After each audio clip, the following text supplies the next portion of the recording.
fishing line on the stick all the way down to the branch, the end of the branch. And I did see it. Yep, here it goes up in the tree. I'm going to get that fishing line.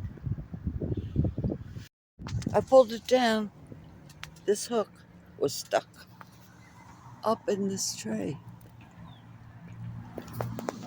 So now I have to untangle it. It goes all the way out to the end. I'll get my feet wet. I don't care. March the 3rd,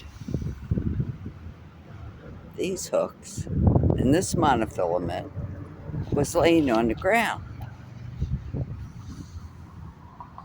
This hook and the green monofilament came from the tree.